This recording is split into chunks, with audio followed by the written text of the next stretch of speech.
Today, in reality, is not real. World War III is kicking off at the same time that a pole vaulter whose dick was too big to clear the thing is going viral. That's the thing about reality, where it's simultaneously horrific and cartoonish at the same time. Also, Yahweh was trending. Is Yahweh trending, or is trending in your... I don't know if it might just be my thing, but I don't like search. I'm not looking. You My don't follow algorithm does Yahweh? not currently have Yahweh in it. I mean, it has maybe some other like weird rabbit holes, like Jesus being a diddler, but that I guess that kind of relates to the Yahweh thing. Stay tuned for episode 12. Sorry if that offended anyone. Probably not on this crowd. But it was interesting looking at the Yahweh trend, like going through, because it actually is a combination of the typical like Yahweh is Lord, all babies are born under Yahweh, and that's how we need to serve. And then there's people going, yo, that shit's the devil, and that's a war god. And so it was like people on both sides of it. Dude, the God of the Bible being a war god, nothing's ever made more sense. It also makes the Christians make a lot of sense. Yeah, that's why it's such a fascinating angle and rabbit hole to go down, that this like flipping the script on it and see it, so much of it makes sense. The paradox of aspects of the Bible that always were troubling to me when I was a kid, that I never had an answer to, but it's pretty simple at its core when you see that it's like it's meant to lead you the wrong way. Well, it's just a way. It's Yahweh. It's Yah's way. Yeah, I guess not the wrong way. It's a way, God. But... It is a God, and he is a jealous God. But when I was a Christian, they were like, he's a jealous God because there is no other gods. But, he says clear as day, put no other gods before me. Yeah, he doesn't say... That whole jealous thing always rubbed my mind. I was like, wait. And the fact that he would like, I'm going to kill everybody essentially because everybody's sinner. I'm going to wipe them off, but I'm going to save these couple people to go through is like, and they're not divine necessarily. Like they got problems too. There's just so many paradoxes like that don't make sense this is some being that we're supposed to be guided by and is all knowing, but like lets the mistakes come in, and that's part of the plan. Like there's so many. Well, yeah, the free will is the cop out for the mistakes, but it's like the Old Testament God is a douche. I mean, he's like, hey, kill your kid. Psych. Okay, Yeah. you don't have to kill your kid. I just want to make sure you would kill your kid. Like if you had a boyfriend that said that shit, you would be like, he's a psychopath, break up with him. But he's like, hey, no other gods before me, which is there are other gods. And he is a war god. And that's why he's weird and violent. The entire book of Job is wild. He's just having cocktails with Satan and being like, you want to, how about I fuck this guy? They're playing Sims. And he's like, I'll put boils all over this guy and he still won't talk shit about me. Watch this. It's for another podcast. It is. It is a rabbit hole. Do you want to delete this? No, it's great. I want to tear into it right now because I have so many thoughts. I didn't mean to make you. It's like edge. blue balls. Yeah, I'm like, we're edging on Yahweh. I'm currently in that rabbit hole. I guess it's kind of in that. Yeah. It is funny because I am the one who's like, the first 4 episodes have to be foundational episodes and we have to let people get to know us. And then I'm like, why don't I open with some jokes about your favorite?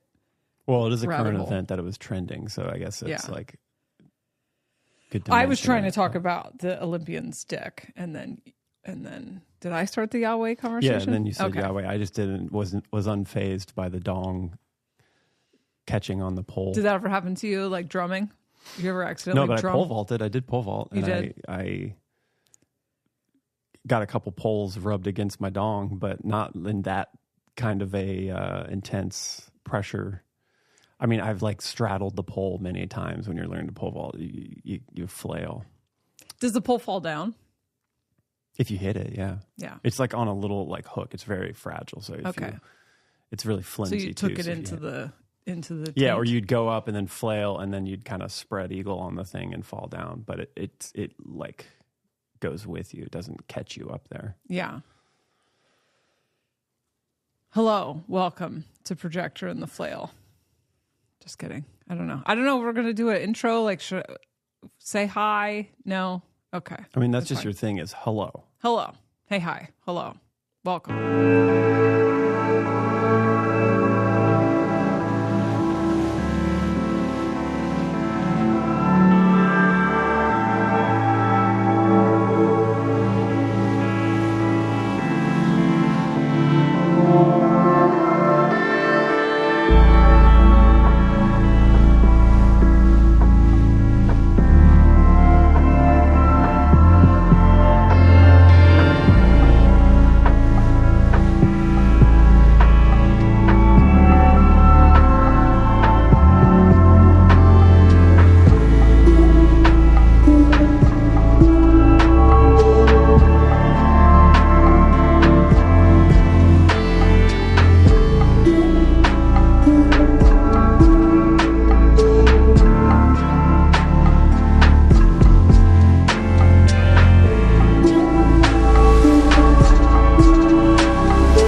Today want to talk about authority. We're not, speaking of which, not authorities on human design. So because I think there's like inner authority and outer authority, and I don't know what the hell that means. We're just talking about the basics, and mostly the parts of it that have been very liberating for us. Yeah, and I think it's mostly experiential based in our perspectives of playing with it. But yeah, there's like not a doctrine, but there's like the bigger picture things. I think that's maybe not what we're like super.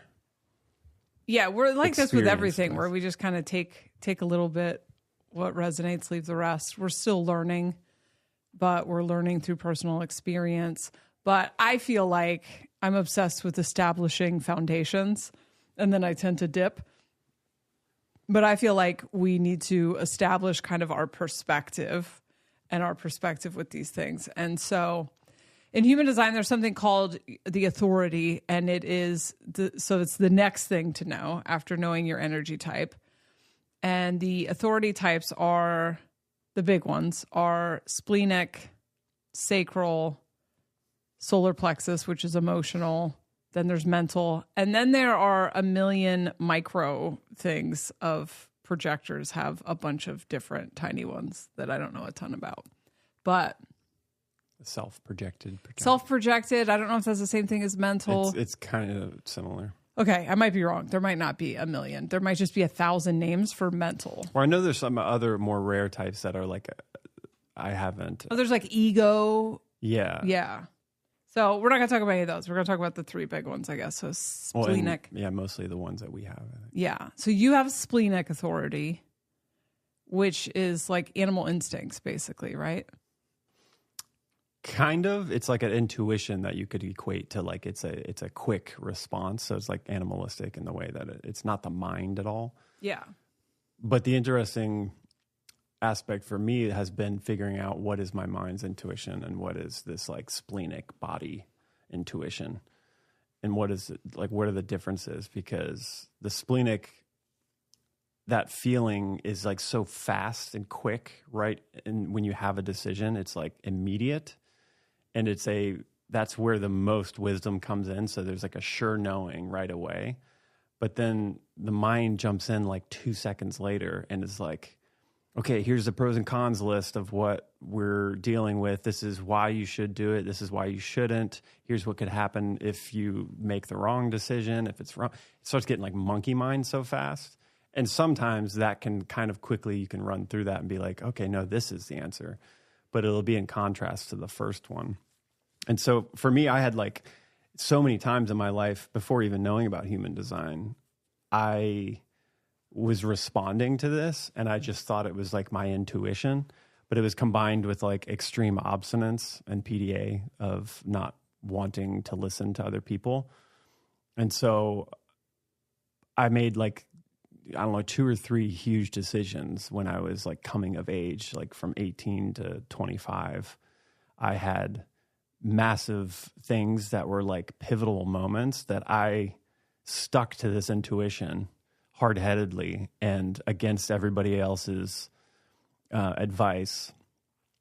And things played out for me in such a way that was like, it confirmed that like whatever that is I'm listening to is extremely valuable. And I can see that it led me to things that I really wanted, but it didn't logically make sense in the moment, especially to like outside people or friends that were trying to give me advice. Like it never really logically made sense. And so I realized that there was this like magic quality to it, that sometimes there were decisions that you needed to make that there was no value in trying to make logic sense of it, that there was this inner guiding thing that had a better outlook. Like the outcome was going to be better if I listened to that. And so that was, before I knew any of this. And then, I would make those decisions and people would be like, oh, you're so lucky. And I didn't like that idea of it too. Because I was like, I didn't feel lucky. I listened to myself and I did it. And I got resistance from everyone else for making a decision that I didn't have a fucking pros and cons list for. But I think other people couldn't accept that that's what that was. They just call it luck. And it kind of belittles the decision I made. But I still just continued to do it. And like time after time, there were just so much of that guided me into a better place. And then I would say when I actually became more conscious and started to realize, the idea of manifesting and whatever your thoughts you're focusing on will come to, like, that's going to come true kind of thing.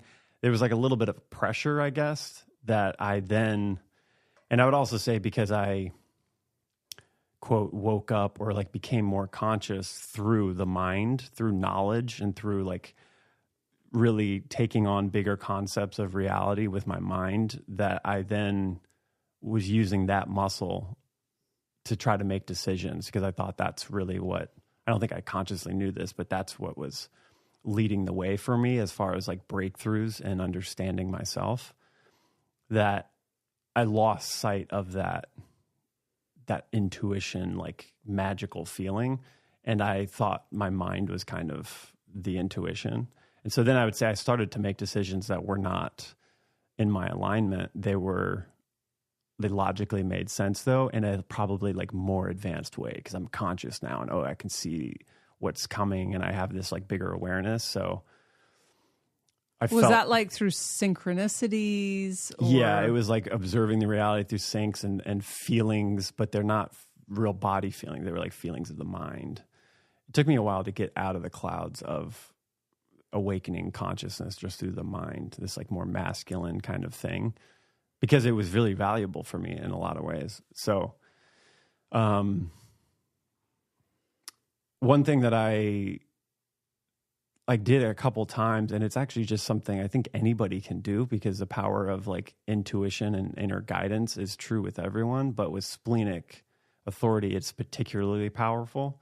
And really is like, it should be the only thing you're making any decision with, should be through that mechanism, even to like, what am I going to have for breakfast in the morning? And you just like throw that out there, and whatever is like, I'm going to have oatmeal, then it's like, that's just go with that. But there's an interesting concept that I talk a lot about on sessions that I have done before. When I lived in LA, I did it a lot. Honestly, because I think I was just bored and wanted to get like a new experience. But so to differentiate what is the mind's intuition and what is your splenic intuition it's helpful. It has been helpful for me to get the mind busy on something, so it doesn't have as much time. It's not as like eager to jump on the decision. So things that keep the mind active but still allow your imagination to kind of be prominent. So like when you're driving a car is the best example. You can pay attention to when a stop sign is there, changing lanes. You can be very aware of all of these other, your mind is focused on those specific details. But when you gotta you're give driving, it like a crossword puzzle or something. Yeah. Coloring in a coloring book, but specifically driving, I think most people will know when you're driving, you can drive across the country and be safe, but you're thinking about all kinds of other things. Your active imagination is still like prominent. It's active. So that I realized was like, if I think about decisions or things come up, then I can actually feel that there is this other spark, this other thing that goes off that is telling me what the right way is. And the mind isn't as capable as like of making a pros and cons list or anything. And so combined with that, so like coloring in a coloring book's one, knitting, mowing the lawn for me is another one, vacuuming, any kind of mundane tasks that gets the mind busy helps you get a little more clear of where the intuition comes. And one thing that you can combine with the driving, and this is just to more validate the magic of the splenic authority, is that if you just go out, you have 20 or 30 minutes to just like do nothing. There's no intention. You have nowhere to go. You just get in the car and start driving and let the spleen like guide you and where to go. So if you hit a stop sign and you just literally ask your body, what am I going, left or right? And just listen to whatever it says. So I'll go left here. And then you drive again, you hit a light. Should I go right or left? Right. Straight? Okay, straight. Okay, I'm going to go straight. And then while doing that, be extremely observant of the reality and looking for synchronistic kind of communication, numbers, colors, people that you recognize and make you think of somebody in your past. Let that like imagination kind of just go and observe everything. And watch what happens when the spleen will like lead you somewhere and have, a meetup with some kind of like, it's a serendipitous meetup with a partner you've been looking for. You've a job opportunity, a new friend, and like literally to every moment. So like the example I use all the time is if you're doing that and then you find yourself in the city somewhere and you see, a coffee shop sign that has like your number on it or whatever, or it's called like Cassiopeia Coffee Shop. And it's like, oh, I'm into Cassiopeia right now. So I should pull over there. I guess that's a good sync. Then you go in and order a coffee and then sit down at a table and you're like, that's the table I should sit at because my spleen says so. And then 5 minutes later, the love of your life walks in and sits at that table, or you meet a job opportunity. There's stuff like that does occur. Like I've had it happen when you just don't analyze any of it and just trust that little inner knowing that will unfold like magical shit for you. And sometimes it's not like a serendipitous moment of meeting someone and having this big aha, but if you're observing everything, there's stuff that unlocks in your psyche of current problems you're on or things that you're trying, like blocks that are in your reality, that there's information there that is crazy wise, and it like really unlocks really impossible things that the mind can't logically make sense of. And that's what I call it. It's like you're aligning with this like other part of the universe that has this macro kind of vision of the game and knows how to get you from like point A to D without having to go through B and C. If you just follow and listen to it, it'll like guide you into that position without getting like lost in the logical thinking of it and trying to analyze how to get there. There's another like energy of the universe that has this way of like magically unfolding things and activating kind of this abundant wisdom that like it just really unlocks things. So I don't know, it's like word salad, if that makes sense, but that I've done that before. Like in LA, I would do it walking, and I would just like let it lead me somewhere without even knowing. You didn't know that it was your spleen. No, it was just like a fun thing to do when I had nothing else to do in that crazy city. And so, yeah, the spleen it's to me, it's become this thing. It took me a while to get out of my mind and come back to it. And I still will have to,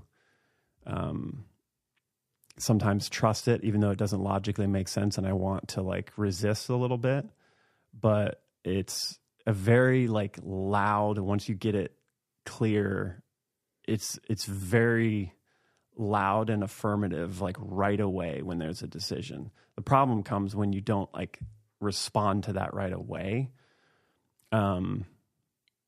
Or have it as a like, okay, this is what I feel, and then now I'm going to think about it. And that you can do that, but to get a little more clarity on it. But it goes away pretty quickly. Like you'll ask me sometimes, like, what does your spleen say about this? And I will force myself to just go that yes or no, because if I sit for 5 seconds, I'm starting to analyze. The mind starts to take over. Yeah, crazy.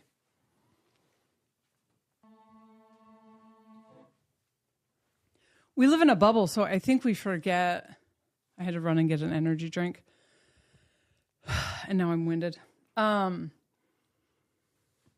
normies, like, they believe that the intuition, the impression of what intuition is, or what people are talking about when they're talking about intuition, is a voice in your mind that says, "Don't go that way. It's dangerous," you know? And I would differentiate in intuition from this framework. I would say intuition is the spleen and the sacral is something different. But, and I guess my spleen is defined, so I also have access to that. But the body truth, the body guidance system, once you tune into it, is crazy. Like if you just let your body guide you, or let that intuition thing guide you, it's absolutely bonkers the life it will lead you into. And it's really weird and magical. Like there's stuff that comes in where you find yourself in a certain place at just the right time that makes you go like, how would I never would have had that happen if I didn't go left instead of right, and I didn't even think about it. I just went boop boop boop, and then bam, like you're there. That's what's so fun about it. It's a little hard sometimes because it kind of requires you to not know the outcome. Like you can't logically plan for it. So it can be scary sometimes because you have to trust. But well, when your mind's making the decision, it's like, you know, I don't see the mental space as one linear thing. I think we experience it like it's one linear thing, but it's actually like, this is the sound of the critic, you know, the critical teacher I had in 3rd grade. And this voice here is my fear of being rejected. And this voice here is my imposter syndrome. This one's here, the one that prevents people from being mad at me.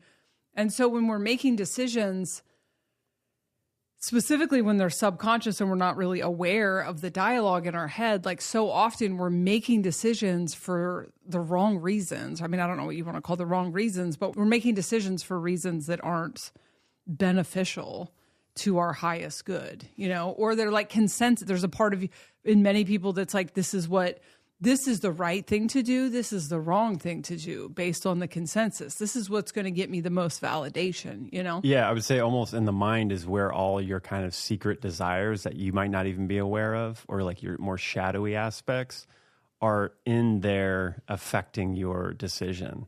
And if you're not like totally aware of all those, which I think at any given time we're still working out like our deep desires. You know, we think we want to be an artist because we want to go share art to the world, but really there's like a side of me that wants to be famous and I haven't been seen in my life. And right. That's why I'm going to make that decision.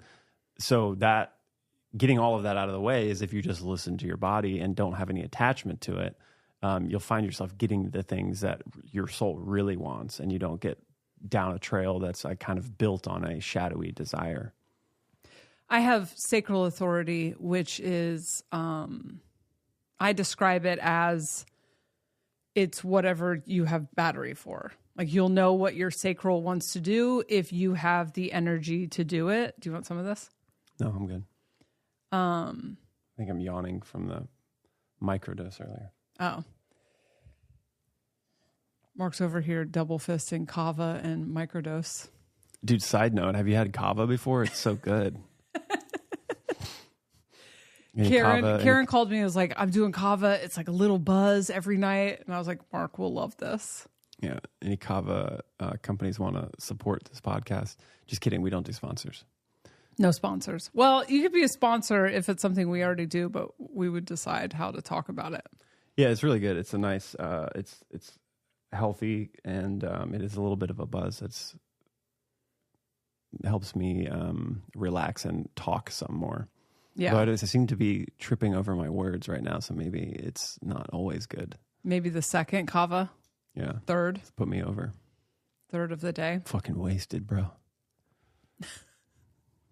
I was really excited for you to try kava, and then Lacey immediately was like, liver failure. And now I just see it as a... Now every time she sees me drinking, she's like, how many is that? How are you feeling? The other night I had 3 for the first time, and then we got in bed, and I put mouth tape over my teeth because I also sleep. I have all kinds of biohacking shit. So I've got goggles on my face to keep it really dark, mouth tape on my mouth. And it was only like 2 minutes after we had to turn the lights off and silence. And then you said something, and then I murmured back. And then you were like, "What? Are you okay?" And then I was like, and you're like, no, really? Are you okay? Are you breathing? Are you...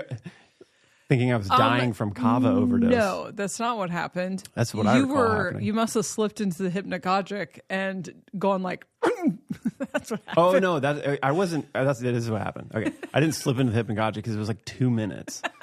I was clearing my throat. Fall asleep immediately. I coughed. Into the mouth tape. Into the mouth tape, and that made me sound like I was choking on my own kava or saliva, and my liver is coming out of my throat, and I'm dying. It's like, I'm fine. I smoked 4 blunts a day for like 10 years. I think I'm fine.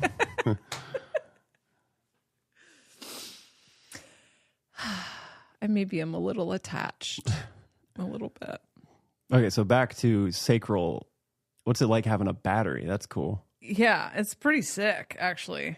Sorry, but a sacral manifesting generator is the funnest one, and it's totally not true.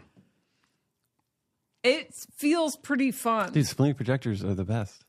I'm not competing for a hierarchy. I'm saying fun. I know. I'm just fucking easy peasy breezy, and a 1-3. I would say most people, if you have your human design, you should feel like yours is the best. Yeah. Because it's most we all aligned. know that the projectors believe themselves to be the top. No, of the I food do not. Oh, I yes. absolutely You guys do are like, not. well, we're the guides. We actually see everything a lot more clearly than you guys do. But it's true. Fun, but to me, it's like manifesting generator fun. So it's like starting things, not finished, having 50 logs on fire, having an insane amount of energy that you can just use endlessly. Yeah, it's tiring sometimes. It's fun to be around. Yeah, no, it is fun. It's tiring sometimes. Yeah. And you're here for my lethargic era because you're here for the perimenopause, which has slowed me down quite a bit. But no, it's great. It actually is really fun because a lot of the stuff I can't do, don't have energy to do, you love doing when it's stuff you're excited about. And so I can get my taxes done and stuff like that. We benefit. I haven't changed a light bulb in 4.5 years. We benefit from each other's energy. Anyway, so the way that I make decisions is I just get an idea and I immediately know that it's the right thing. And it can be a huge sweeping decision. I make my decisions like the moment it occurs to me, the decision is made. And then I become obsessed with the thing. And previously in my conditioning, I would then have to then make up mental justifications to get other people to be okay with what I'm doing. And what I have learned in this partnership with you is I think previous life partners have had emotional authority, which we'll talk about in a second.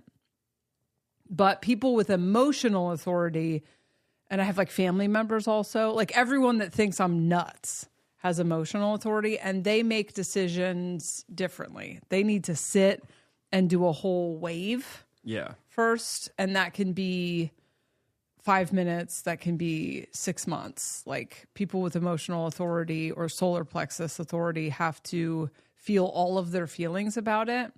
And so some of the people in my life that were the biggest mirrors of, you know, saying I was impulsive, or I'm making decisions too fast, or I'm pivoting too fast, or this is too big of a decision to make instantly, were, in hindsight, now that I've gotten into human design and looked into it, had emotional authority. And I would say probably now, I would probably not ever enter into a life partnership with someone again who has that.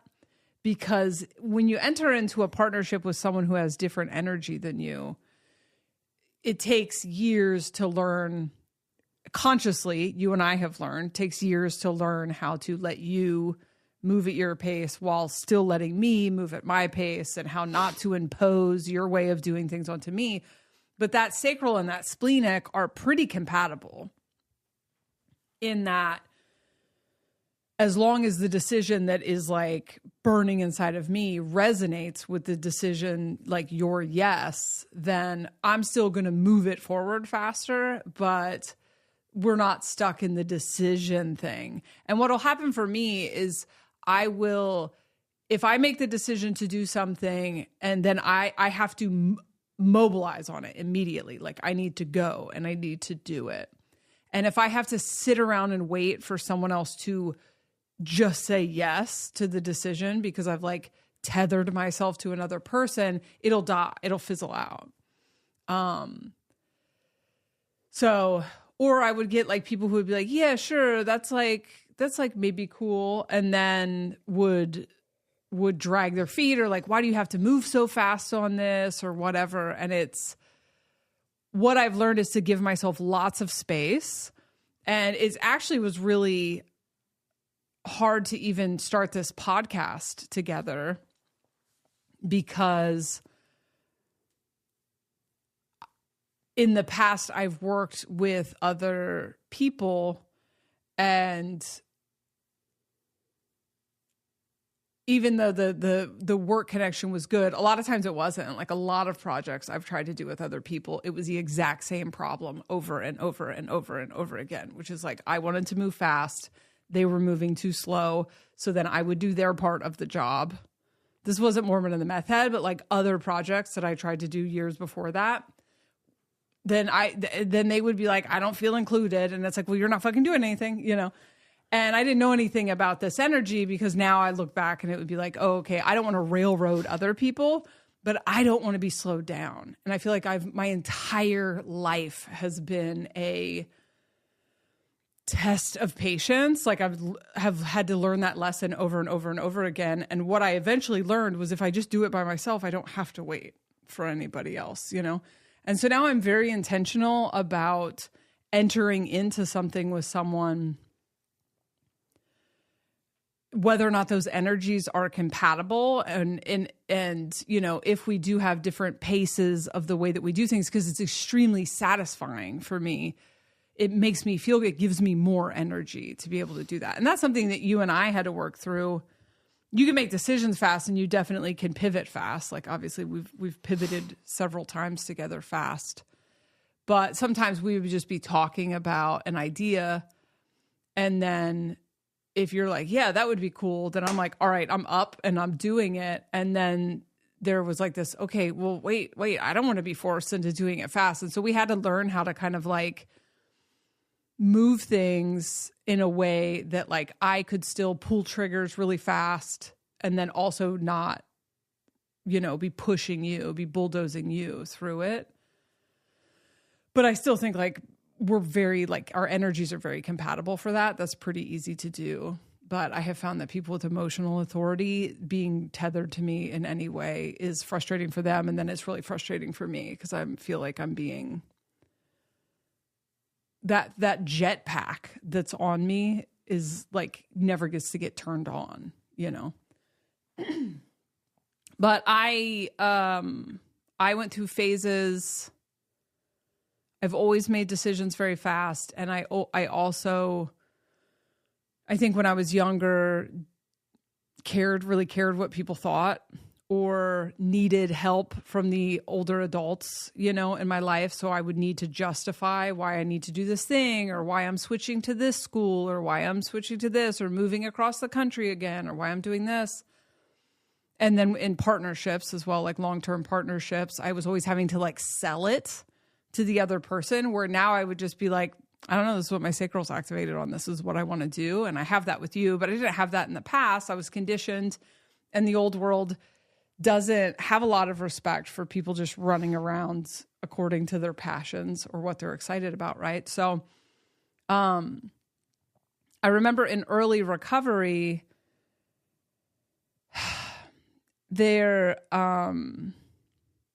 I got like a Sidekick phone. You know, it was right before smartphones came out, and I got the Sidekick, the thing that would like flip open or whatever. And I'm still living with my dad and my stepmom. I was like 6 months clean or something, maybe a year clean. And I remember it turning into this big thing because back then that phone was $400 and I was like bussing tables or something. And it was my money. But I felt like, well, I'm living in their house. And it freaked my stepmom out that I made that decision so fast and then immediately went and got it. So I was like, oh, there's a new phone. I found out about it and I had the phone within 24 hours of finding out it exists. And that's just how my energy works. And it was drama. It probably wasn't real drama. I think I have especially back then, like a blown out of proportion reaction to any sort of conflict. And then there was something else, like I wanted a computer, and I bought the computer as soon as I made the decision to get a computer, but then I like lied about it. And then my boyfriend at the time like kind of called me on it. I was like, why'd you just lie and say you're going to get it? And I was like, I'm firing a warning shot. So it seems like I waited a minute. And then he also was judgmental about, or had big opinions about making fast decisions or whatever. It's like seen as erratic. And so I started trying to make decisions slowly. And what would happen is when I would weigh the pros and cons is I would make a decision out of fear. Like there would be too much input from bullshit in my head in the decision. It would be the wrong decision. And then I wouldn't, if I'm trying to do the logical thing, logic is really programming, right? It's just like whatever your fucking mind has picked up as programming. And so these decisions would suck. And it was like the only mistakes. I don't know. I have a weird relationship with mistakes, but I was like, this decision sucked because I took too long. And also it feels like torture. I don't know how to describe it. Like moving slow on something feels like torture. It's just, I don't know. It's like petting a cat backwards or something. It's like not how I'm supposed to operate. And so that was something that human design, I had already kind of created a life for myself. Like I got divorced and I was like out on, single mom, living with, just kind of doing my own thing anyway. And I had kind of gotten to a point that was like, this is magic. This thing that I do is magic. If you don't see that it's magic, I don't care. I don't want your life of continuity and consistency and whatever. I want to experience a lot of things. But then to learn about this from the human design perspective and to be like, oh, there are just certain people that are supposed to make decisions fast. And there are certain people who are supposed to make decisions slow. And we can all learn how to respect the way that some people move. I'm supposed to move fast. That's what's cool about me. And I move fast and I get very good at things very fast, as long as I'm interested in it. What do you think is the hardest part about all of this is like if someone does move fast, I mean, we've figured it out, but there were times where your quickness and hyper focus on something would rub up against my wanting to move slow on it. Not because I'm not in agreement with something, but I would maybe like to take my time and plan out how the house is going to work all together or something. But you're focused on well, we need this room done soon, and I'm activated on it, and I'm going to just go ahead and get it done, where I'm going to well, how does that fit into the whole picture? Things like that are, I think sometimes in an effort to get to a place where everybody can be individual, honor their energy, and just have freedom to be that way without having to apologize for it. How do two types that might be not as compatible in that way, how do we as first of all, as a big group of people, make those things work? I think it's hard as we're deconditioning. We have to really step into the operation of being in our energy and honoring that, finding out where it fits and how it works as a huge group. But the real challenges are the first time is when you get into a relationship and you can get into human design, understand each other's type. And I can, from my point of view, go, okay, I understand all the sacral stuff about a manifesting generator. That's cool. And it's different than me, but I see how important it is for the human design aspect, because I know how important me operating in my energy is to me. So I'm going to honor that. But then how do people how do we still plug into each other and work on things together without it feeling hey, you're moving too fast, we need to slow down, and have you not feel well, if I slow down, I'm not activated on it anymore and I'm going to make mistakes or whatever, Yeah. Well, I think, the thought of all of us doing this together in big groups feels impossible right now, but that's what I think these partnerships or these friendships or these business partnerships are really about, is us kind of getting a blueprint for that. Right. And I feel a lot of our relationship has been getting a blueprint for that. I feel the first thing that we learned was how to honor your energy by not forcing you to do things you didn't want to do. And because I just become an asshole yeah, you become really impossible. It's and it's the same thing where if we have an argument, I'm the kind of person that I can't calm down until we have resolved it, and you're the kind of person that you can't calm down until you've had space. And so when it comes to that, you have to get your thing before I can get my thing, right? Because it won't work the other way around. So it's that mathematical equation, it just always has to be space and then we come together and talk about it. And so we had to figure that out pretty early in the relationship. And I had just come out of, a partnership with someone that was like that. And so I have learned in the meantime to reparent myself while you're taking space. And then you have learned okay, take as much, take the space I need to recenter, but then also knowing that she's going to be sitting in this turmoil until I get back there.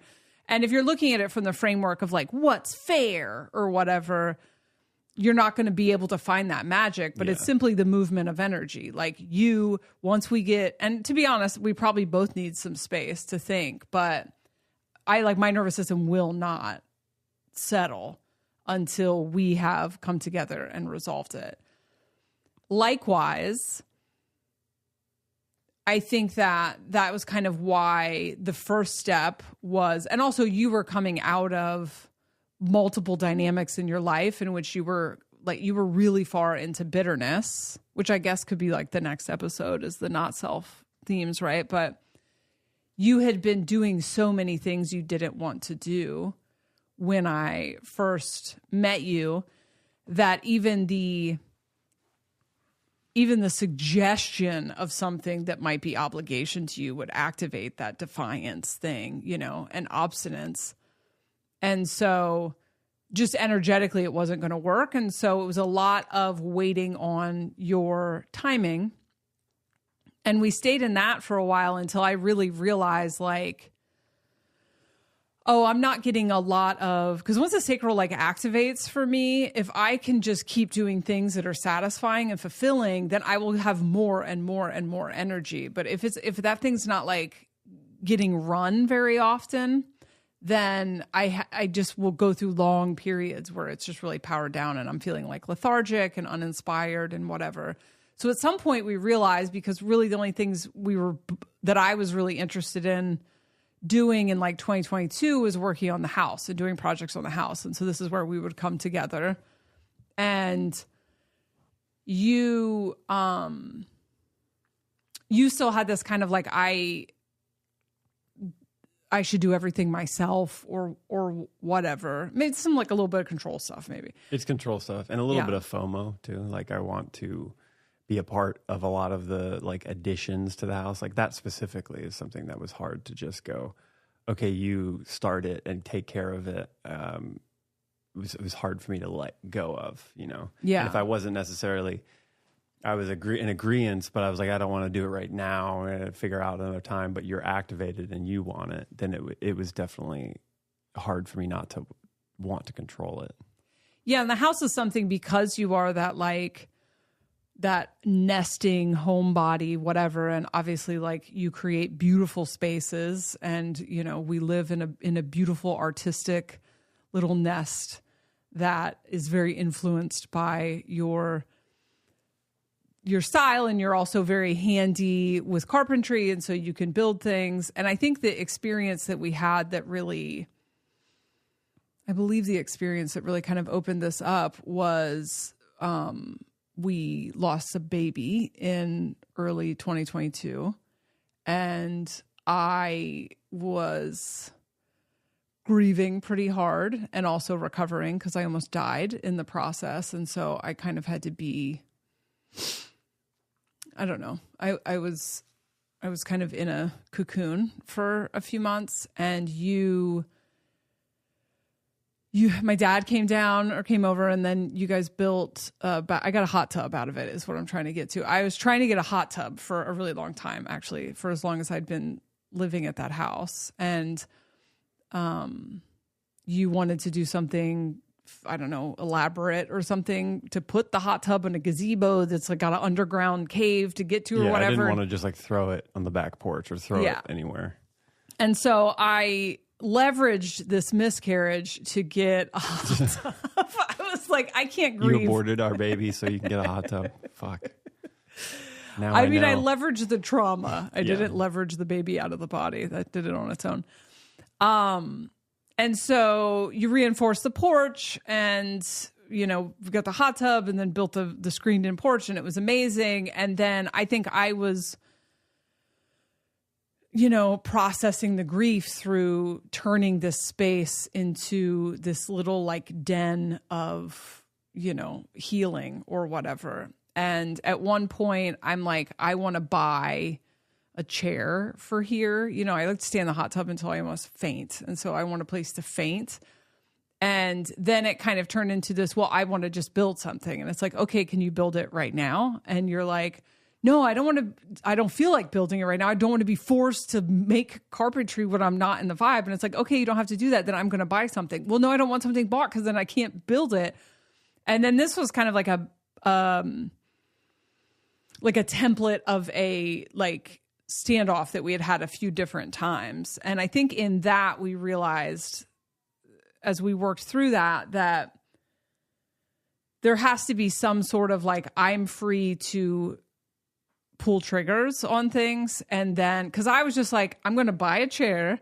And then when you're ready to build something, you can build it and I will sell the chair or I will put it somewhere else. Like I'm like, I need to be able to pull triggers. And I don't know if it was that time or once we moved here to this house. And then it was kind of, we ran into that a couple times where I was like, the way that I am is like everything's unpacked in 24 hours and all the work that needs to be done in the house is ordered and it's started and it's whatever. And you're like, I want to live in the house for a while. I want to feel the vibes. And then we know, and I agree with that now that we've been here for a while. Mistakes were made in the moving fast. So there's definitely like, I get so much from the way that you do things. I've learned like a temperance, and the fact that you pump my brakes sometimes does bring this other, because sometimes I'm just moving fast for the sake of moving fast, or I already have so much momentum. You're flailing. You know? Flailing, literal flailing. Yeah, I think that's a lot of what it is for us. And I would say, like, I'm trying to just think of other people. If you have you understand human design and you have a partner that their chart is like maybe in a little contrast to yours. So it's like, oh shit, maybe this is the core of our problems. Are we supposed to break up because you're a manifestor and I'm projector, or whatever it is? That it's not always the case. I think there's like, in some of the human design circles, there are lists of like, here are really compatible types. But I've met people that are, quote, non-compatible types, and they're making it work beautifully. But I think for me, like one of the biggest things was one, like relinquishing the control a little bit when you're coming into like a unity with someone and you're having a partnership, whether it's a family or your houses and projects together, letting go of the desire to like do it all my way. And not only like just letting go of the control, but seeing that there's value in the way the other person's showing up, that literally, because they're a different energy type, they're doing something that I can't do, and that there's some way to meet in the middle. So with certain times, it's like something that is very important to me, like the vibe of a house, then I can relinquish the control that like I need to make sure every part of each room is exactly how it should be because of my theory of feng shui or whatever. And that would take, a year to get exactly right. That if I just let you do your thing when you're sacredly activated on it, like we'll get there quicker. And along the way, I can, I don't like this, and now I have this idea. We can always adjust it later. Right. Like as an example. So there's like this kind of, I think some people, it's like we fall in love with someone for like a multitude of different reasons. And then if you start to figure out the chart and that you're like, okay, well, this is how this person shows up and how their energy best works. I'm going to not like try to control the coming together on certain things and have it be just my way for whatever reason.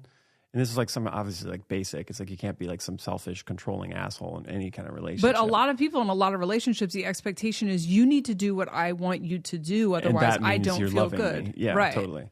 And so I think the human design stuff, the charts give a lot of a blueprint to like the ways to figure it out. It's still like situationally based. And like the example of if we get in a fight, like there sometimes are certain person needs to kind of be honored first before the other one can. But it's not always the case too. There's sometimes where I'm like, okay, I kind of want to go isolate, but I think I can move through this and we can do that.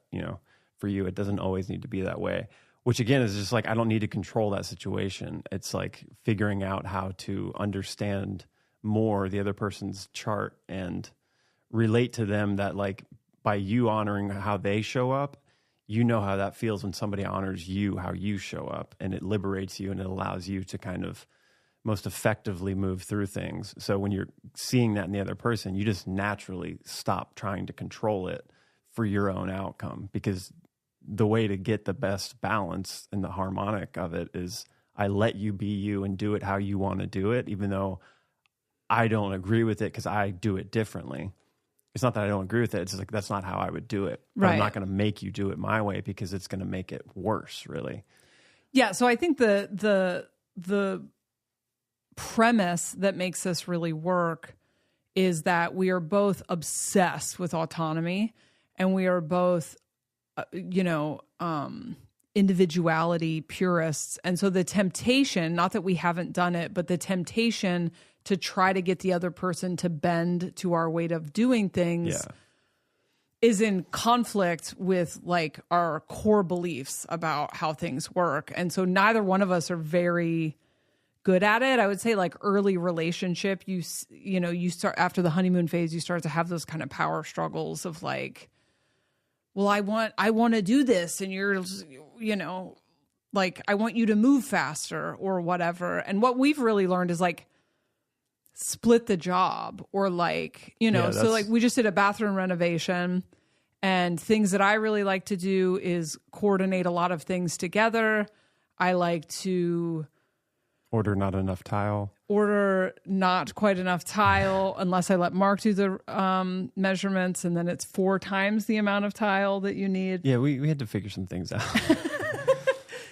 But I did a lot of that, like, you know, scheduling the people that were working in there and the coordinating. I really like to coordinate things and bring a lot of different aspects together. And I would find a few different options of, like, this is cool for the bathroom. Like, I would do all the research. I love researching stuff like that. And then send you, and then you would be like, yes, no, yes, you know, we would agree. And then when it came time to doing the actual physical labor, obviously I'm out. And so, just kidding, but yeah. And so that you are doing the DIY aspects of it. There was some stuff that was kind of under the gun because we had tile guys coming in and stuff, but like, you're able to do that at your own pace. Right. And there is no part of me that's like pushing and trying to get it done. When is this going to get done? Yeah, because you've already been fed sacrally. Like I enjoyed the part that I'm doing. Like I'll just wait until you get it done. Yeah, and I would much rather you be finishing up the drywall or the trim or whenever it feels good to you than according to a schedule of when I want things to be finished. And so I think that's a lot of what we have figured out, and part of the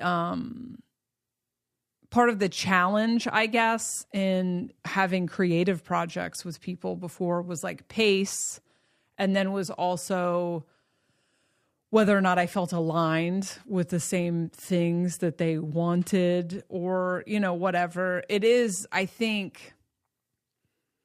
I honestly wish that we could do the human design of people that work on the house or that we hire to do things, because I'm like, unless this is like really aligned with what you're excited to do, I don't want you to do it. Yeah. You know, unless it's aligned with your truth, I don't want you to do it because it's going to be bad. But then also I'm going to feel bad because nothing feels worse to me now than being the reason that someone is doing something that they don't want to do. And so that's why I just feel like I'm probably, and that's like, you know, I'm probably making like a monolithic statement, you know, an absolute statement. But I just look back on the tension that I've had in relationships and the times that I felt like really kind of controlled by somebody else, and they're almost always emotional authority, and they felt railroaded by me. And I'm just not compatible with someone that needs, and then I don't think I've ever really, a reflector needs an entire moon cycle. And I'm like, I don't have any reflectors in my life. I know a couple, they're very funny, but we're not like intermingled in each other's lives. I would be a nightmare for someone who needs that long to sit with something. I like can't comprehend how you don't immediately know what you want to do. You know, I do now because I do a lot of sessions for people and help them, a lot of people with emotional authority, and help them come to that realization that it's just like, you just don't make instant, you know, decisions. And I think being a manifesting generator or a generator, a sacral being, because if you're a generator or manifesting generator, your sacral is defined. So you have that energy there, but your decision maker is this emotional wave. It's got to be torture. It's got to be fucking torture. It seems like it's directly correlated, though, to your ability to feel a diverse array of emotions and the depth of it. So if you're capable of like not clenching at any emotion, you know how to feel the pain, you know how to feel the joy fully, you know how to like really let go into that. I don't think it has to be a long wave, but because the point is just understanding when the emotion has moved through and you're in that neutral state again. So You're not making it in the peak.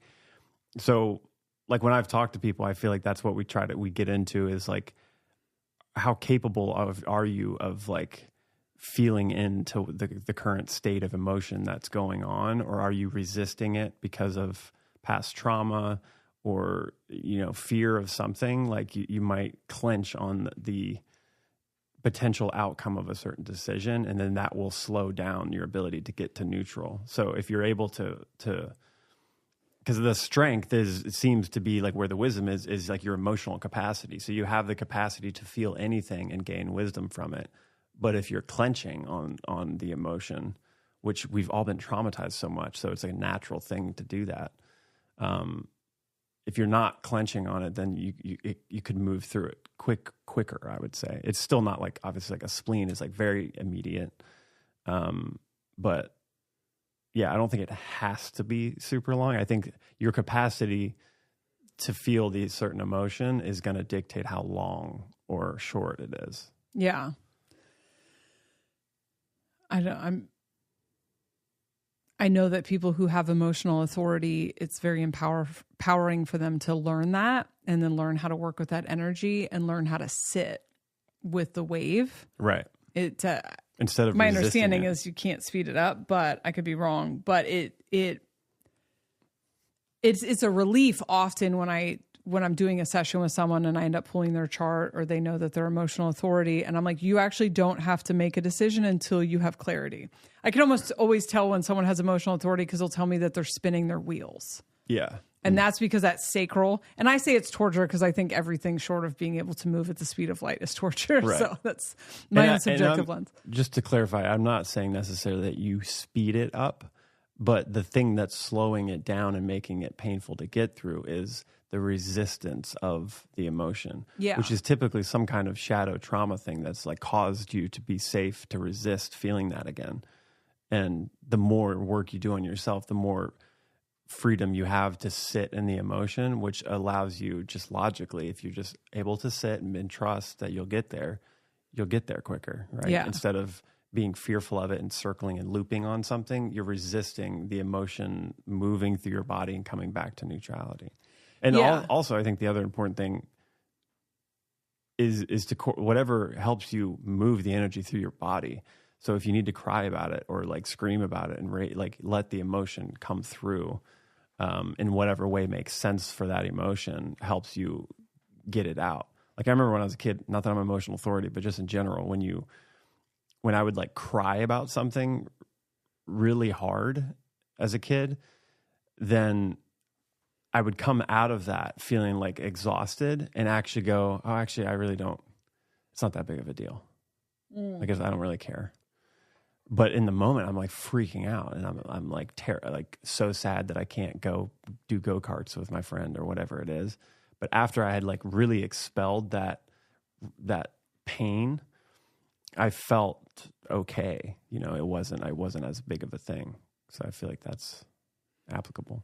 Yeah, I feel like the not contracting from emotion is for all of us also. Yeah, and I think all of these things have lessons for everyone. Even if you're not a splenic authority, like you still have a powerful intuition that is a guiding light from the universe that if you want to tap into, it has your best interest in mind most of the time.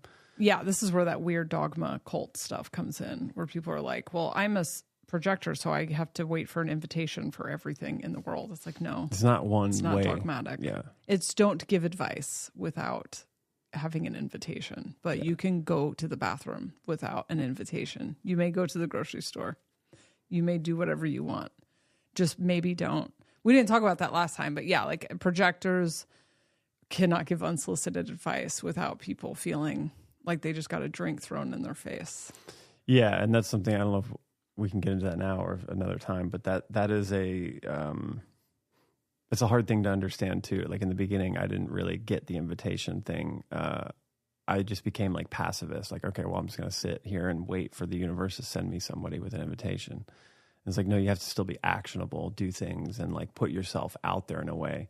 But as far as that pointed arrow of an aura where you're like, there's an opportunity for some sort of guidance that's going to happen, which isn't necessarily some guru guidance. It's just you sharing your experience on something. That particular thing, when you're going to plug in and see something deeply, especially if it's in someone else, if that's not invited, then problems ensue. You're going to feel bitter.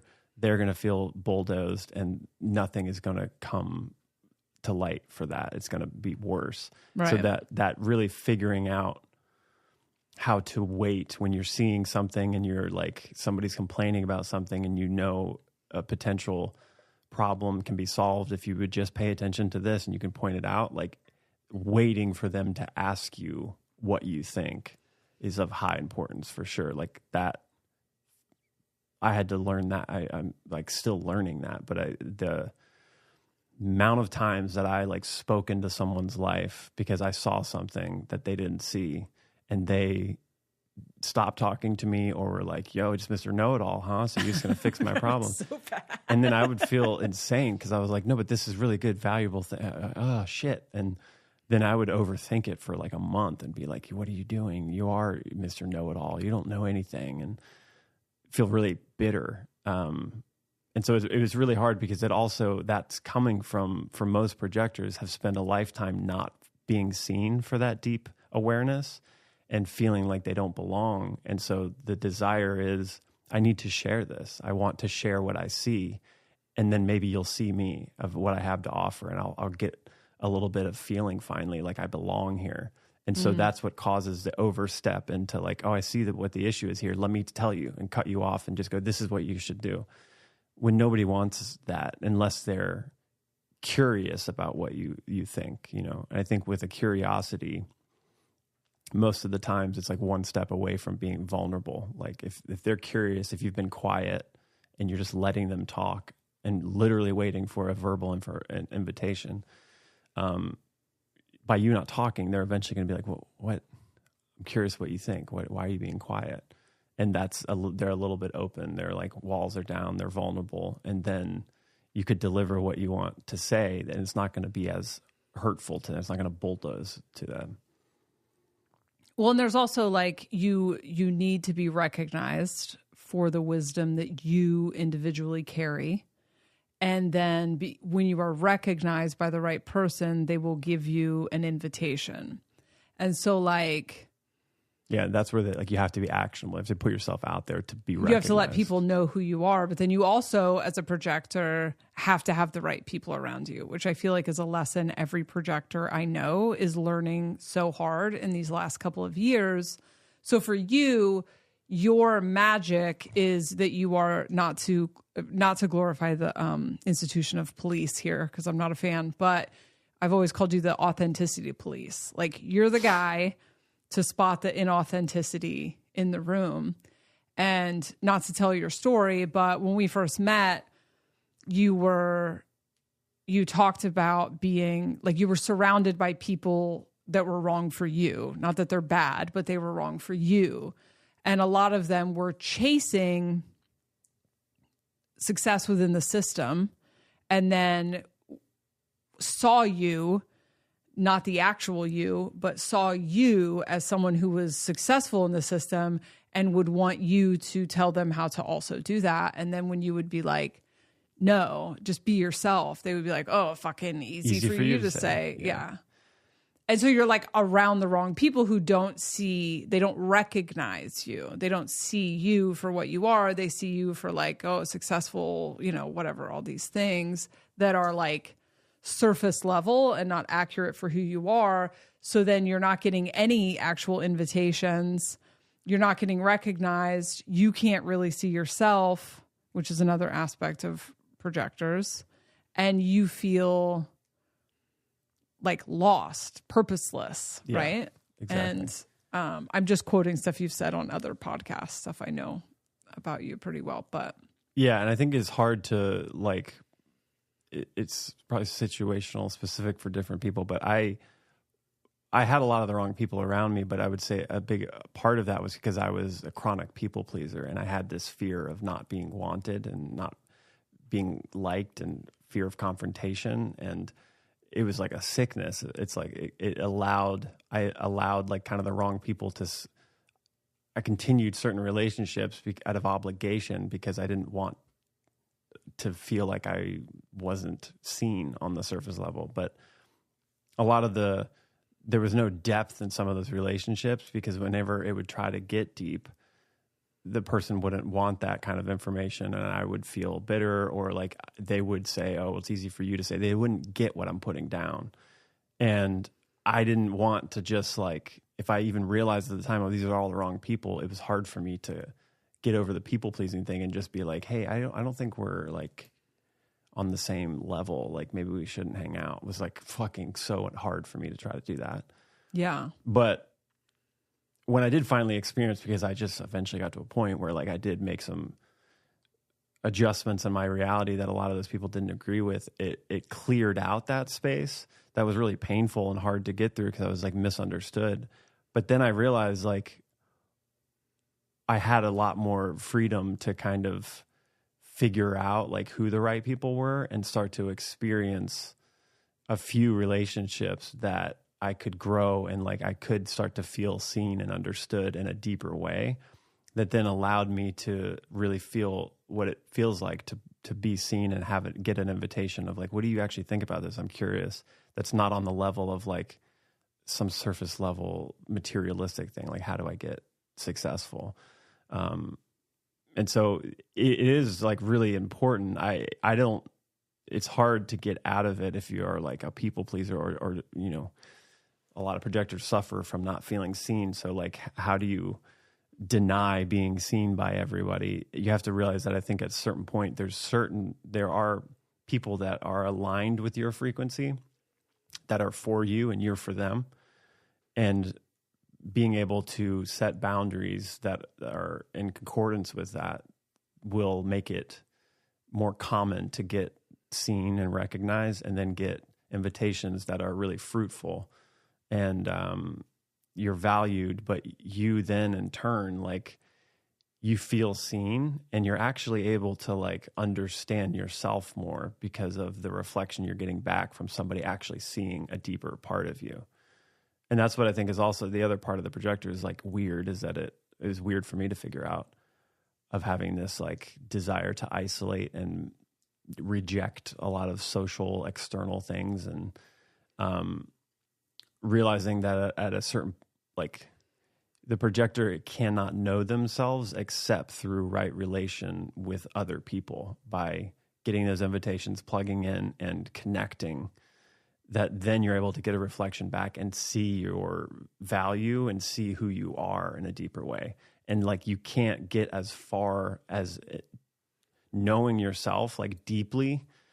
You can only get so far alone.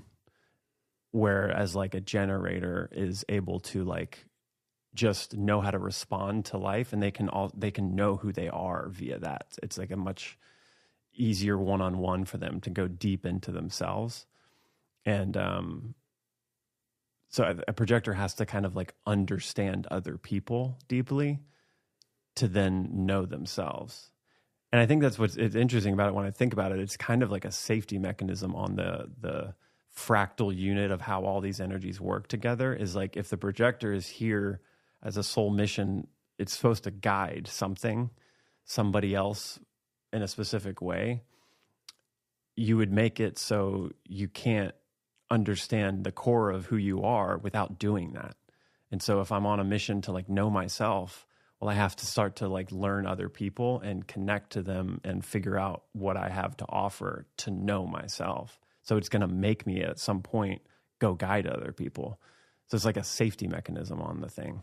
What do you say to people who are like, don't resonate with the guide part? Because I think that people think guide means you do sessions or you're a life coach or you're telling people what to do.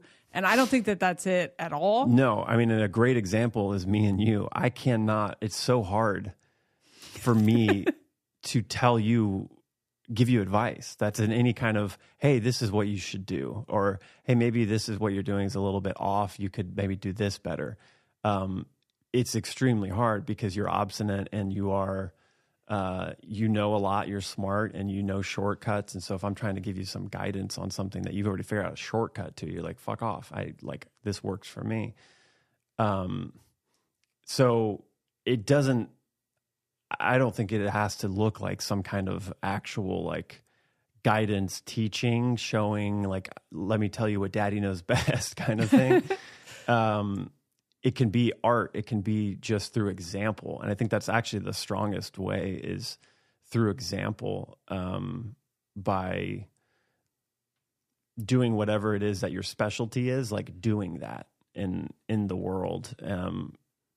Art, like music, is a form of guiding energy, because especially music, because it's like a frequency based thing. It's sound. It is sending out a vibration to somebody else when they listen to it, and that is adjusting things in them. Whether you're going to logically, like in a masculine mind, think of how to do that or not, if you're just emoting and being honest with your art and you're being authentic, that's guiding in a certain way. So I think it can look a lot of different ways. I think the most powerful probably is communication with someone else, because you're able to see deeply into systems, and whether that's like an actual person of what they're dealing with and their shadows or their desires and stuff, but like deeply see into other systems and how things work. And I think there's a benefit to like communicating those systems, or sharing with somebody like, this is what I see in you. This is what I think you could maybe do better via my experience with this certain thing. And so it tends to be, I think there are a lot of projectors that end up becoming these kind of teachers. And I think in general, it doesn't have to be teaching human design, obviously. It's whatever your thing is. I'm looking up famous. Well, and it's like, it's teachers, it's like consultants, business consultants, like managers, things that are like positions that are of some sort of leadership guiding principle is where I think projectors will thrive. But it can be, I believe it can be other forms of art that are subtly guiding. And it's maybe not that's an aspect of the guiding, right? Because like if you're a musician and you become popular because your music's really good and it's guiding other people, there are going to be people that ask you about it, and you're going to end up talking about it. And the way that you're just being yourself and discussing how you do that music and why is like, that's guide. It's like people are able to listen and get wisdom from that. Right. And I think that would eventually turn into it's like one-on-one conversation, deep conversation with other people that benefit from you sharing it when it's right. So Rick Rubin is a projector that I think is a tremendous example of if you're familiar with Rick Rubin, and there's like videos or whatever, like memes about how he's like, what was that interview he did where he's like, I don't know anything about music. He's just vibes, right? But he's guiding. So what he's doing is his specific flavor of projector seems like helping people really get into their authenticity. Also, you guys have really similar energy. And so people have him present while they're making an album, and that album ends up successful because they have a projector plugged into them that is helping them in that way. And he's being recognized for what he brings to the table, even though people on the outside thinking from the mind are like, who gives you, like, what are your qualifications? The scientific materialists are like, what is this? And he's like, it's vibes. And people who don't speak vibes don't understand it. Yeah. And it's so cool because most producers have some like crazy musical talent. They know how to play everything, or they're very trained in musical theory, or they're like engineers and mixers. And so they're like at the board, they're up in that thing, making the music with you.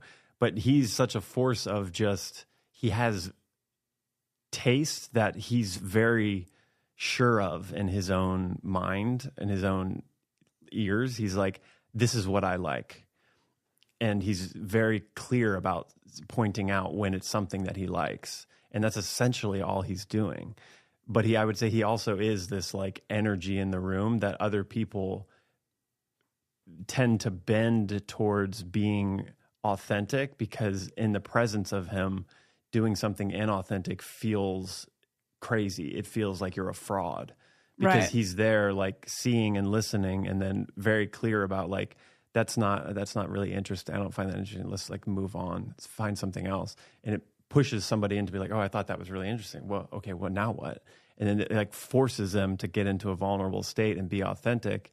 And then lo and behold, they find this like beautiful piece of art that they wouldn't have been able to find if they were chasing something else. It's like, so his ability to do that is like really simple at its core. And it doesn't look like most other producers, but that's why he's so valuable. I mean, he's like, because there's this specific, he just has an ear and he knows how to say, I like this. This is exciting. Keep doing that. And I would say probably I've never met the man. He seems amazing, but I'm sure he has a lot of questions is how he guides. He just feels like the kind of person like, so what are those lyrics about? Why are you writing that? Is that an experience? That's how all projectors are supposed to do it, right? That's the way most to get in. powerful way. Yeah. And that's like something I've been trying to work on really hard because it's hard to do, to not just speak directly to the thing and like point it out. And it sounds preachy. But when you really think about it, if you understand the issue at hand and how to get to the end, the most advanced like jujitsu way, not jujitsu, what's the other, the martial arts that's like using the other person's energy, what is it called? Maybe it is jiu-jitsu? No, whatever. Well, you probably understand what I'm saying. It's now I'm locked on finding what it is. Muay Thai? No. What was I saying though? And before that, Jazzercise. The using someone else's energy to asking questions. You're talking about. Oh yeah, asking questions is if you understand the entire macro picture of this, of whatever it is, and if you know where you're trying to get this person to like see something that you're seeing that they don't see, if you ask them the right questions that lead them to that, then they're not going to even feel like you told them what to do. They're going to feel like they discovered it. And you're really like, that's guiding in a way that's like they don't realize it. But that takes like understanding the entire thing and knowing how to get them to that revelation by asking the right questions. And that it's like I've been guided that way where I was like, how did you do that? Do you understand my entire life? Like, how did you just lead me to that? And I felt like I had the revelation when I know damn well you just led me down to that. And they walk away like nothing happened. And it is a way to bypass. Like I'm wired, and I'm sure we'll do a different episode on circuitry, but like I'm wired extremely individual and I'm a self-contained thing. I'm not really here to comply or to follow anybody else. I'm here to do my own thing. So when someone like you do see things in me that I don't see in myself, but I have all of these defenses, same ones you have. Like I have all of these defenses that are like, I'm not taking in. And the only real way that I end up taking in other people's stuff if it's not directly said to me. Like you can't directly tell me what to do because I have something in me that goes, no, we don't do that.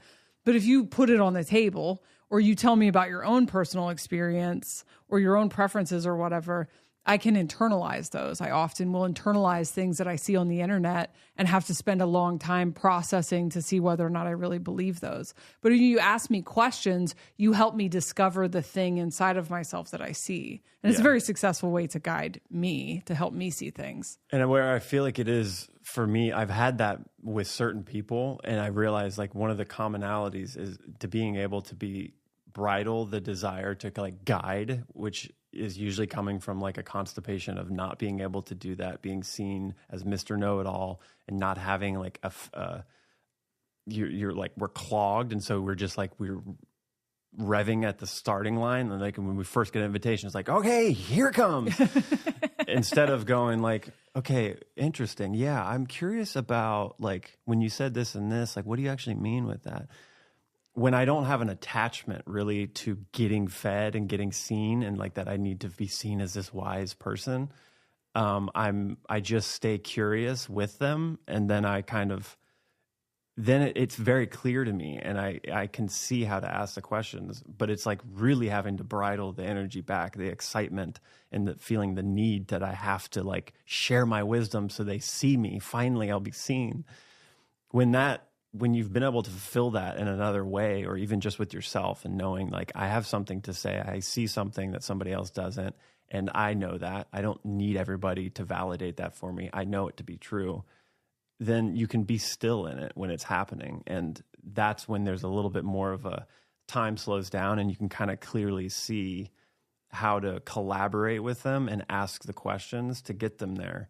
And then it's even better sometimes when you don't, like, they don't know it happened until a week later. They're like, what the fuck? Like, that blew my mind, that like conversation I had with that person, but they were asking me all the right questions. And then I found the answer, you know.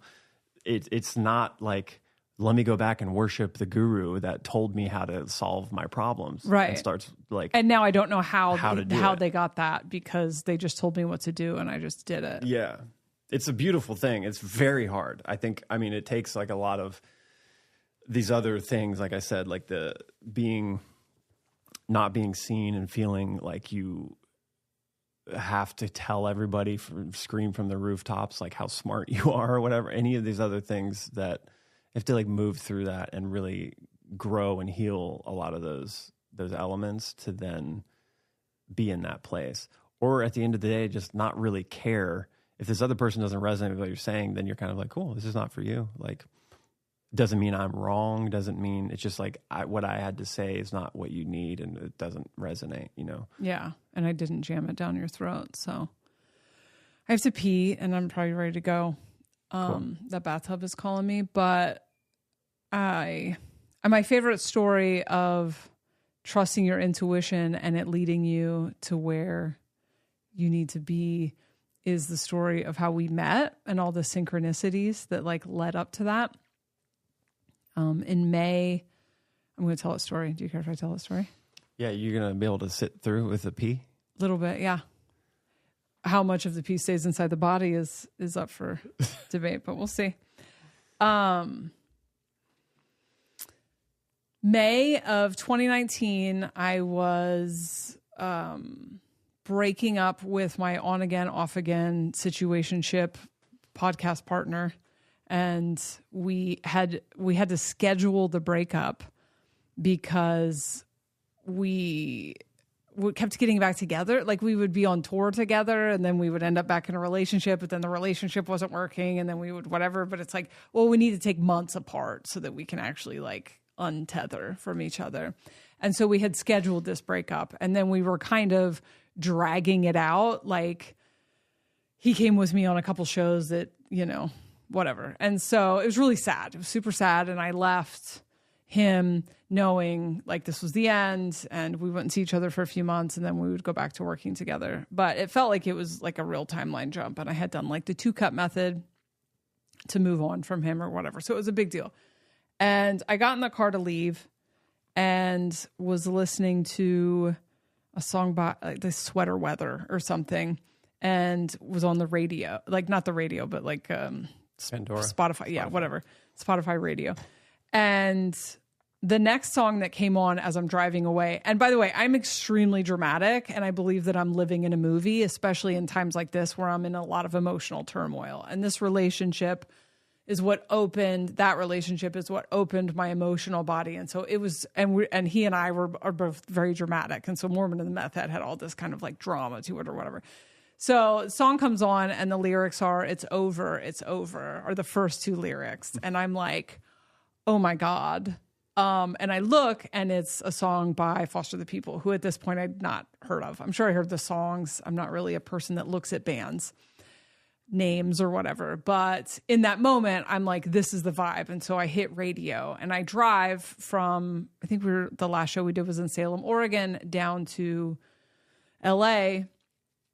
And for a lot of that drive, it was on Foster the People, who I'd not previously heard of. And this is like a week after doing the 2 cups to leave that timeline to a timeline where I'm happily single is one of the things that I put on there.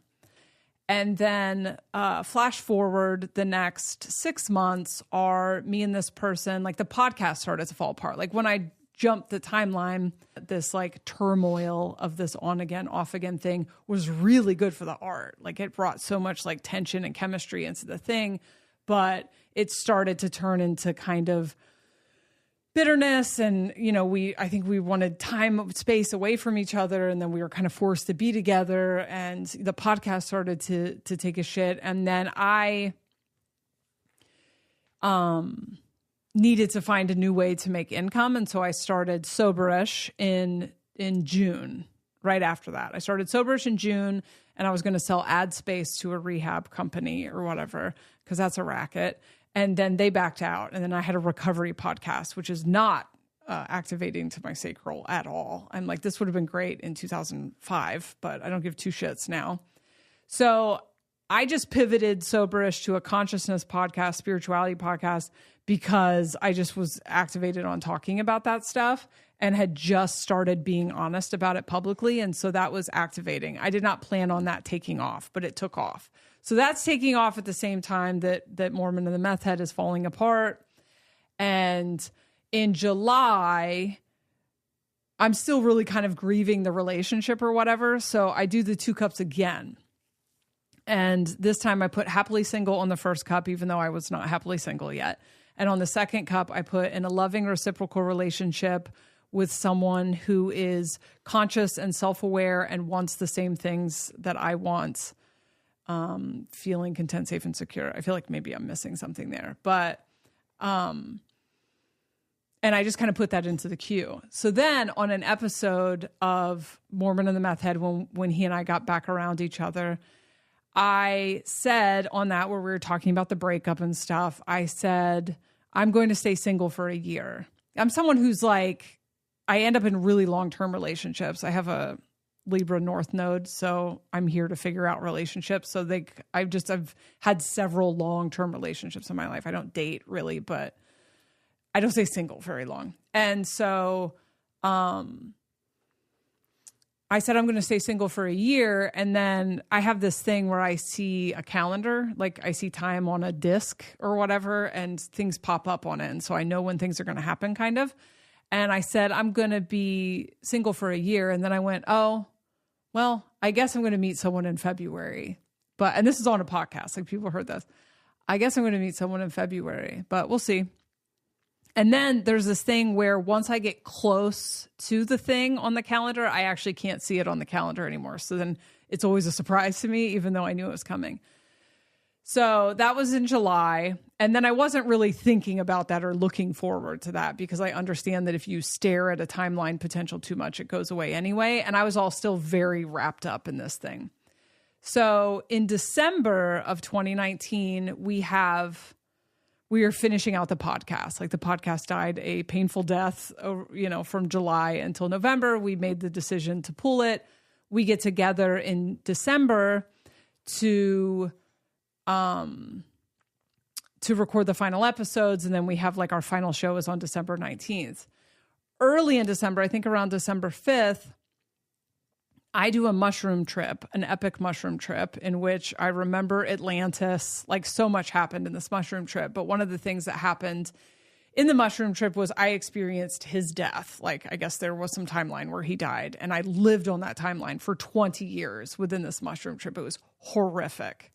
And when I came out of that mushroom trip, I felt like he had died, and it took me, and then he was mad at me. So I couldn't I was like, can we get on the phone and talk? Cause I think hearing your voice, and he was like, no.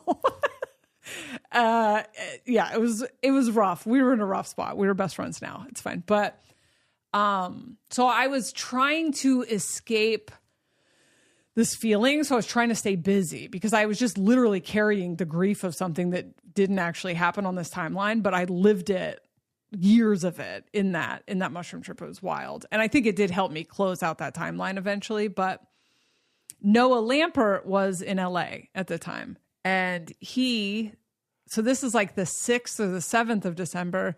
He says, well, you come over and do a podcast, whatever. I come over to do a podcast, and I just vomit basically the story of this. I think that's what I talked about, the story of this mushroom trip and all this stuff, right? But I'm mostly like, I'm there because I'm just like need to be somewhere. Like I'm in that like restless grief, right? And I was in such pivot energy. Like my entire life was changing again, And so then Noah says, I'm not putting this out until January. I already have a whole bunch of episodes coming up. And then on 12/12, he texts me and says, I have to put this out right now. I don't know why, but also a sacral being, is like, I have to, he might be emotional, but like, I have to put this out today. And I'm like, yeah, whatever. I don't care. Can I tell your part or do you want to? Yeah. Okay.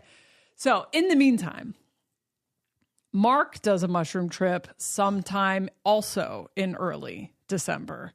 And in Mark's mushroom trip, and I feel like I'm probably missing 50 other syncs, but he channels Duncan Trussell. Like, you laughed during the trip and it was Duncan Trussell's laugh. And you had at some point listened to some of his podcasts, but hadn't been actively listening to it. So then Mark goes, I must be supposed to listen to Duncan Trussell's podcast. So you go to Duncan Trussell's podcast and a Noah Lampert episode comes up. And then you go, I think I'm supposed to listen to this guy. And the date is 12/12. And so the first episode on Noah's podcast is me. And then you go, holy shit, and binge Soberish, which at this point is like a 7-month-old podcast. And then on the day that I'm flying to New York to do my final show with Aaron, you send me this long email that's like, hey, you know, whatever. You didn't think it was going to be romantic, you know? No, not at all. I was looking for a connection with somebody that was like conscious. I was surrounded. I felt like I was going through this by myself and I was the only one in the world doing it or something. Like, I was so alone feeling. And I was reaching out to Noah at the same time. I had been like binging all kinds of like conscious podcasts and whatever. Just Duncan's was like really resonant at the time, and listening to Alan Watts and stuff. But I had finally gotten to this point where I was like, I need to talk to some of these people. I just want to like figure out how to make sure I'm not crazy and whatever. And so I had like finally gotten the balls to start reaching out to people. And yours specifically was centered around the time it was that imagination project thing that you had going I was trying.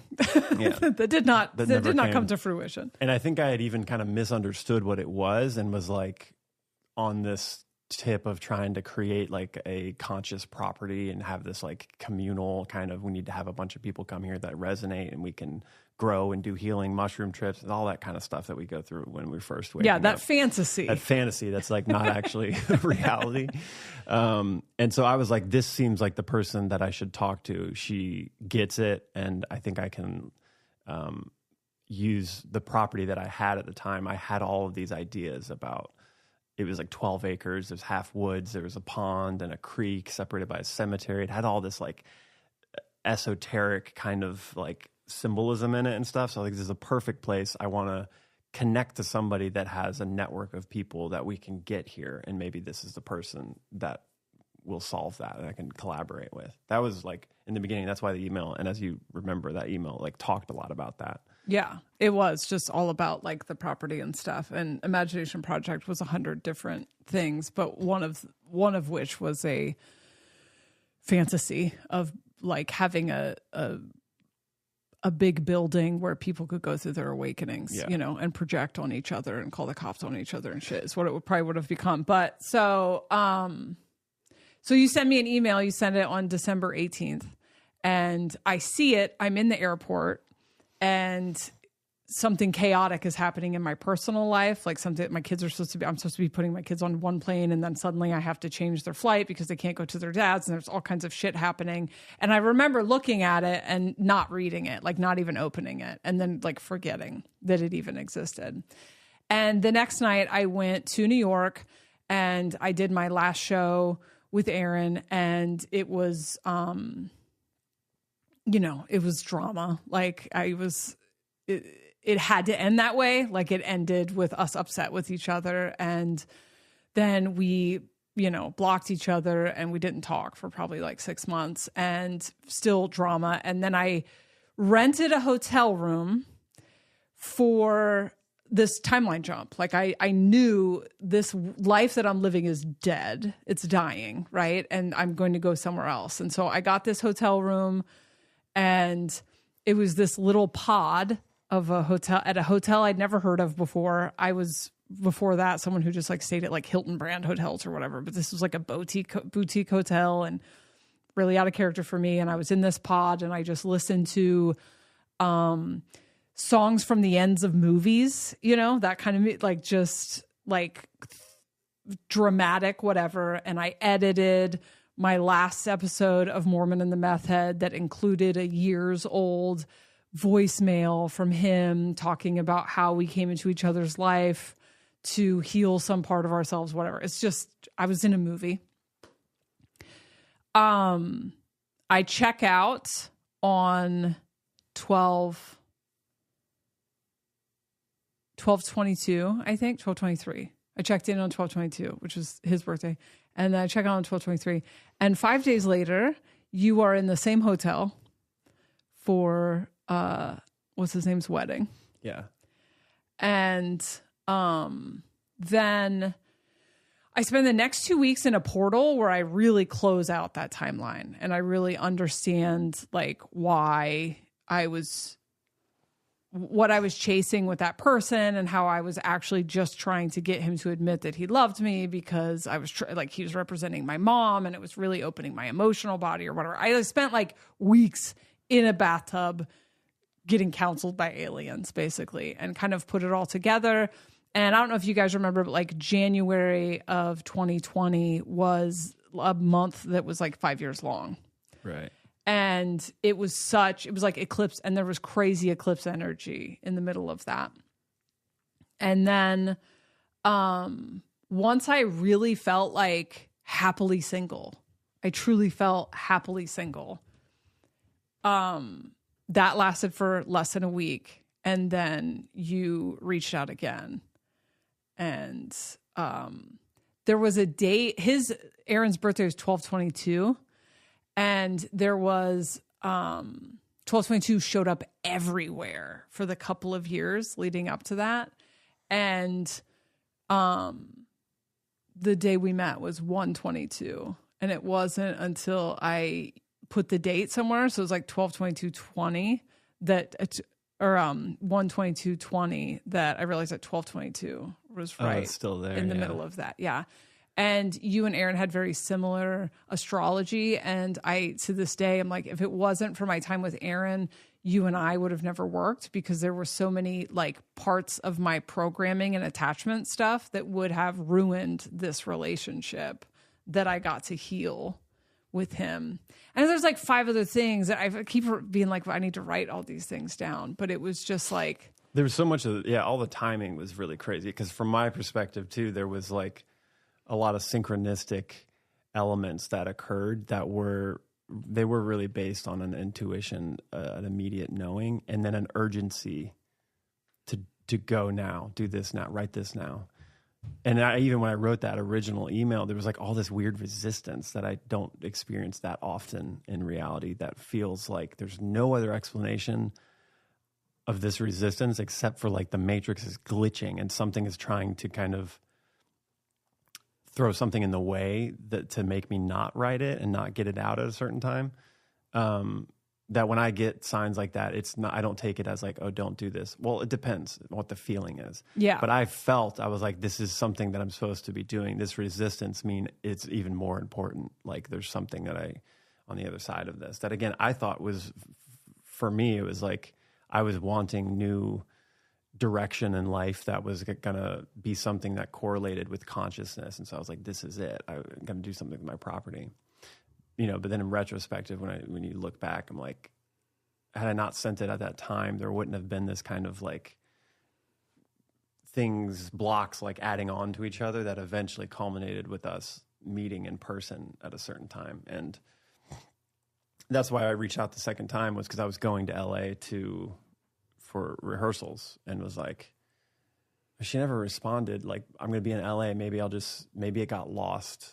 And because I assumed at the time too, I mean, like I had been in the successful band where like people send emails all the time to say something. You're like, hey, a fan, just blah, blah, and it gets lost in the mix. And I was like, maybe it just got lost. She's seems relatively successful with this podcast. So maybe it got lost. I'll just send another thing out. And, that's when then you remembered about the email, right? Then you're like, oh shit, like somebody sent this email a while ago. Yeah, you had like a safari hat on in the picture. And so when I got another one, I went, I've seen that picture before somewhere. And so then I just searched your name and it was there, just like unopened. Right. But then when you said, like, you name dropped yourself to get the email read. The second time, yeah, that's what I also figured. I was like, well, it's probably getting lost in the mix of like a bunch of people. So let me just see if this helps get a little attention to it. And then that was wild to me because I was like, if you would have said that to me April of the year before, I would have been like, tight, who's that? But I was like, oh my God. But you knew the band, yeah. That's the sound that I listened to. Which was like a sync for it. Yeah. Yeah. And that was the other thing. Like that all happened just before the pandemic happened. Yeah, because you were closing out other timelines. And I remember being like, why don't you just go close out your other timelines and we'll converge back in the fall. And you were like, I don't feel like we have that kind of time.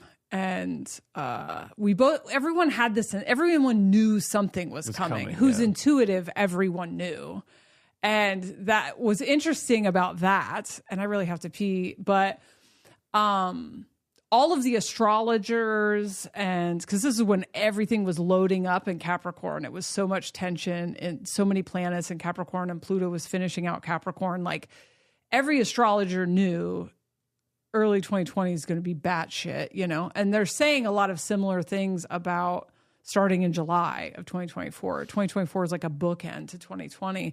And one thing that's interesting that is a completely left turn from this is how many intuitives have said they don't feel like there's going to be an election. And I don't, politics is theater. I don't believe in the theater of it. So there's that. Take that, please. Don't project. Well, you can do whatever you want. You can, but I just know that I don't believe in any of it. It's all kind of theater, but it's crazy how many intuitive people are like, I don't see anything. And you and I have been saying that. But I'm wrong on a lot of stuff. I'm really bad at intuiting the sex of a baby. It's whatever I think it is. It's the opposite, including my own kids. And whoever I think they're going to elect is always also wrong. Which could be that I don't give a shit. But when I said that originally a while ago, because I think as the spleen can kind of be a part of like intuiting certain things that are coming in a certain way, if like asked at the right time. But I think I remember us having a conversation, me, you, and Jaleesa or somebody else. It was like 3 or 4 people, and you said something like, "What do you think about like the election at the end of the year? Like, what does it feel like is going to happen to you?" And I then was like, "Yeah, what does it feel like?" And then I was like, "There's nothing there actually." And then I was like, "Oh, maybe I'm just not. I don't feel anything." But then I thought about it more, and I was like, "It actually feels like there's not going to be one for some reason." And I think as we've gotten closer and closer, it's starting to become like, oh, really? There might not be one. Yeah, I mean, I believe the federal government will collapse in the next 10 years. And, and I think part of the reason it feels like a fizzling, it feels like a divestment. It's a scam. And I don't believe, I believe it's all one big thing. And that, the illusion of choice is how you control masses of people for a lot. Yeah, we could say there's never been an election, really. Exactly. Yeah. So that's what I mean when I say I don't care, is because it's like, it's all just, it's literally pro wrestling. It is interesting, the astrology, though, that it's the same kind of thing that was happening before COVID. A bunch of people were like sensing something coming. Yeah. That I think. And 2020 felt like we went into the underworld. And 2024 felt like here's an exit from the underworld, but it's also very much a bookend from 2020. And so something that 2020, a portal that 2020 opened, 2024 is closing. And, I did an episode on the Patreon with Ramin in June. And he was like, yeah, you and Noah and everybody else is talking about how 2024 is going to be so crazy. And there's not really been anything yet. And it's like, well, I'm talking about consciousness because like it's so crazy 24/7. Right. It's now gotten to the point where corporations are just like killing whistleblowers, just overtly, just blatantly. And everyone is like, yeah, Boeing just killed that whistleblower. And it's like not even, we're so desensitized to the cartoonishness of it at this point that it's like, I don't know. That was it. 2020 was the one. 2020 was the last time that I think there's one thing that can really have everyone kind of like investing their energy in the same direction. Yeah. It was really the split, but now it's like reality is getting more and more absurd. by the moment that I don't know what the events are, but the events have kicked up for sure since July started. Yeah. And I think it's just going to get more insane. Yeah, I think there's a lot of people just getting used to it or something, because in certain parts of it, I mean, but it is funny. I mean, like in 2024, we've had so many wild revelations and things that have occurred that everybody just kind of, in general, goes, oh, yeah, we got aliens now. There's like UFOs. They actually, the way nobody gives two shits about the soft launch of the aliens. Yeah, and then just moves back into the current trend on TikTok and goes about their life. And then, there's just all kinds of crazy politics stuff. And I think they're still captivating people with the bigger war things and the like societal, cultural transformations that are occurring that create a lot of division. Like that's obviously still got people captivated, but it's happening simultaneously with people being captivated of the Haktua girl or the big penis on the pole or whatever. That's the thing that's like crazy. So wild to me is because when I think back to something like the Great Depression or, other wars or whatever, when you look back to stuff, it seems like everyone's attention was on this one huge event. That's what the internet's giving us. And then you just have the most frivolous, ridiculous stuff also taking up a lot of space, like in the attention realm, is so funny to me. It just makes me go, this is not real.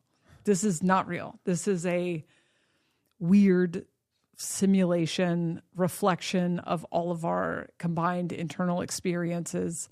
And that's why it has this insane spectrum of experience. Yeah. Well, on to the next one. Mark does sessions. I do sessions. I do it. I do. He do-dos. I do not. not easily. I do not do easily. I do sessions, and I currently don't have any openings, but probably by the time this is out, I will have openings on a link somewhere. Yeah, that's what I was going to talk about it last one, but you got to put a website or something up because it's like Mark at Acuity. To me or something. I don't know. If you go to your Instagram, which is 5 Utnop. Yeah, it's a fucking labyrinth to find me sometimes. But if you go to my Instagram, that link is in the bio to book sessions. And you can just go there and you'll see when they're open. If whatever's open is open. You need to call Mark Zuckerberg and say, I would like Mark Pontius. Yeah, there's somebody that has my name that's just been sitting on my name for, I don't know how long. It'd be nice if I could just 11 years probably when you gave it up. Yeah. But for now it's 5, the number 5, UITNOP. My name back, my last name back. Pontius backwards, but then the S is a 5. Yeah. Because somehow someone already took that. I knew when I made that, I was like, this is going to be such a bitch to explain to anybody, but I feel that way about my email address.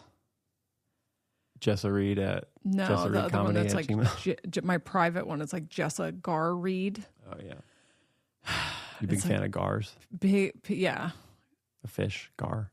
That's a fish. Yeah, gars. What? A gar. I'm almost positive that's a fish. Let me look it up. A GAR. It's probably not spelled GAR. I might be combining a different word. Oh, carp. Carp. I'm gonna piss my pants. It's a little too late. And this is all, folks. Have a good night.